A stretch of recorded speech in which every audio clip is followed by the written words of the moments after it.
On the morning of June 16th, a powerful magnitude 6.7 earthquake struck Central Sulawesi province in Indonesia. According to Indonesia's Agency for Meteorology, Climatology, and Geophysics, the seismic event occurred at 10:27 a.m. local time. The epicenter was on land, about 26 miles southeast of Palu, the capital of Central Sulawesi. After further review, specialists reported that the focus was about 10 miles deep.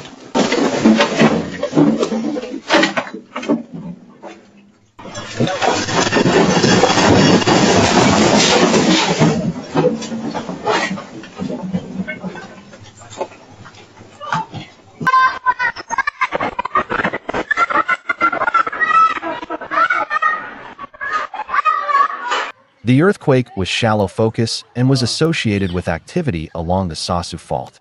There was no tsunami threat, and monitoring at tide stations did not show any dangerous rise in sea level.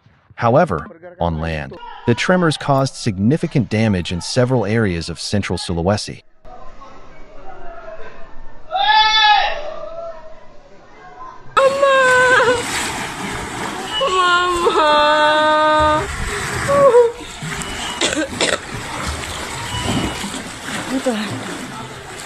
The strongest shaking was felt by residents of the Palu area in 6.7 Regency. There, the intensity reached 7 on the modified Mercalli intensity scale. This scale does not measure the energy of a seismic event at its source, but shows how strongly the shaking was felt at the surface and what damage it caused in a specific location.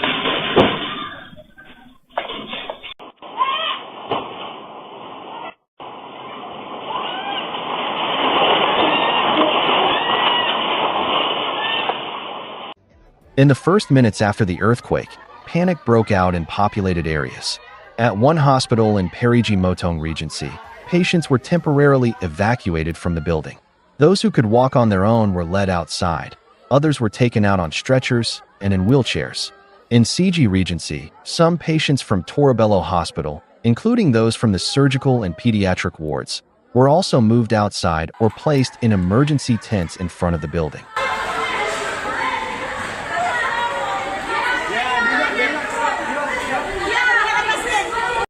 Mana bilang?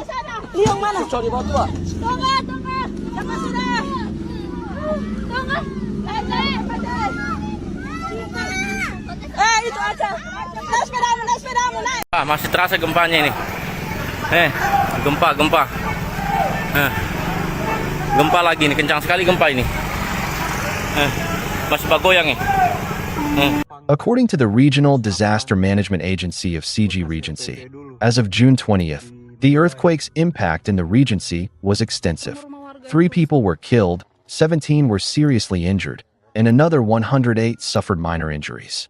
In total, the disaster affected 8,586 residents, or 2,775 families.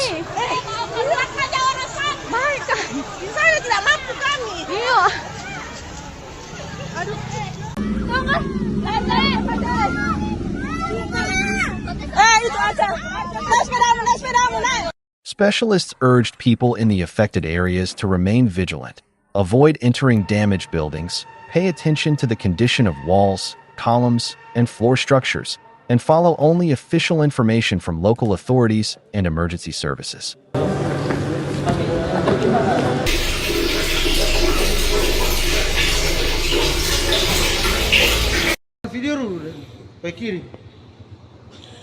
Kantor Bupati nombor.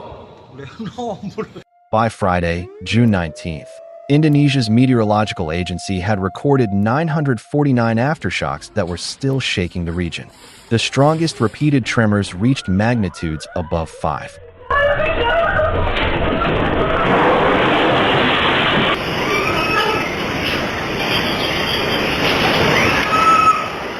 The main earthquake and the subsequent series of aftershocks damaged more than 2,300 homes. Damage was reported not only to residential buildings, but also to government offices, educational facilities, hotels, and medical posts. A mosque, a church, and 2 Hindu temples were also damaged. Dengan keadaan seperti ini, guys.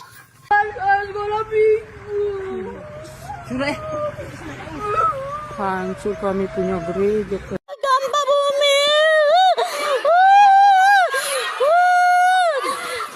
The earthquake triggered cracks in roads and ground movement on slopes. In the No-Kilauea area of CG Regency, within Lor Lindu National Park, at least 24 landslide sites were discovered. In 4 locations, collapsed soil blocked waterways. Sebagai jalan untuk menurunkan material dari dalam kubangan.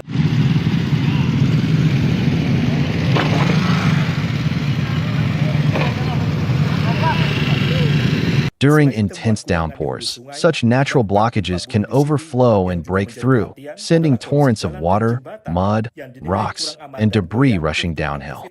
The situation is further complicated by the fact that the dangerous sites are located in a hard-to-reach hilly area of the national park, where any work requires special caution. The CG Regency government declared an emergency response status for 14 days. Iya, evakuasi pasien. Iya. Minta tolong ya Pak Betul, bawa 2 ambulans Pak dengan dokter sama berat. Against the backdrop of increasing seismic activity on the planet and the expanding geography of earthquakes, it is especially important to strengthen monitoring, prevention, and response systems. This applies not only to traditionally earthquake-prone countries such as Indonesia, but also to regions where people have rarely faced such threats before. That is why the exchange of experience between countries is extremely important. They need to use alert, evacuation, earthquake-resistant construction, and rescue service training systems that have already proven effective in practice, rather than starting from scratch. Local residents must also know in advance how to act and what they must never do during the main shocks and aftershocks.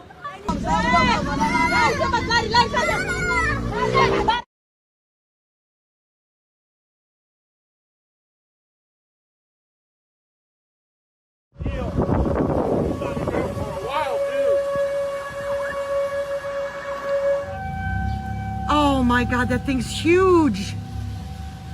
This is crazy. This is like a movie, dude. It's like a movie. Literally, tornado. I got it. There it is. On June 11th, the central United States experienced a new dangerous wave of extreme weather. This was not a local episode, but a regional outbreak of severe storms with tornadoes that affected several states at once: Illinois, Indiana, Iowa, Nebraska, and Missouri. I don't even know if I can hear him from here, actually. No, I have what?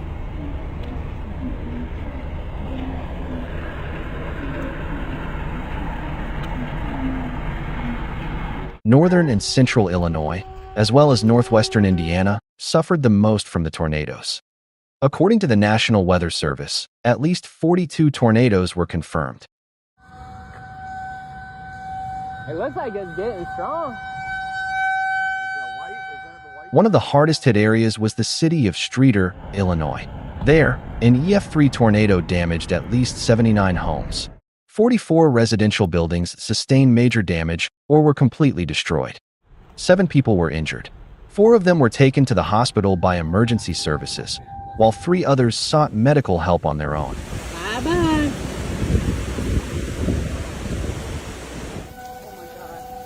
Mom. Oh. I just yelled at Mindy in the chat. Full caps. Check the fuck. After the tornado passed through, Streator authorities issued a ban on open burning of debris in the affected areas. Residents were warned about the danger of damaged structures, possible gas leaks, and downed power lines. Yeah, watch out for these people.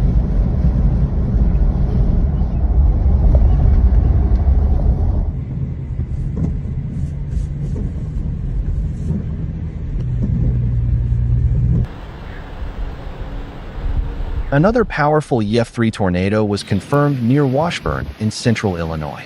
The tornado reached peak intensity with winds of 155 miles per hour in rural Marshall County. It raged for 19 minutes and left a damage path 11.23 miles long, with a maximum width of 930 yards. The damage was significant. Roofs were torn from homes, and the walls of a log home were destroyed. Trees and agricultural crops were also badly damaged. Leaves were stripped from corn plants, and some of the plants were uprooted.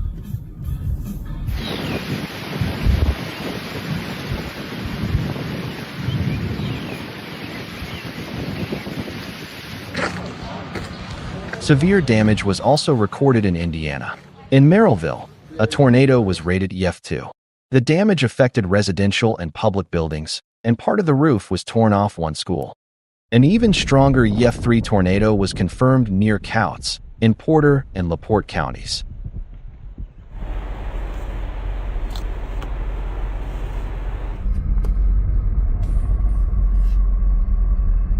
The damage path across Porter and LaPorte counties was especially visible in rural infrastructure. According to local officials, the tornado tore apart grain bins, collapsed irrigation systems, and scattered debris for miles. In northern Indiana, an EF2 tornado was also confirmed near Bristol in Elkhart County. Several homes had their roofs torn off or damaged there. One person was injured.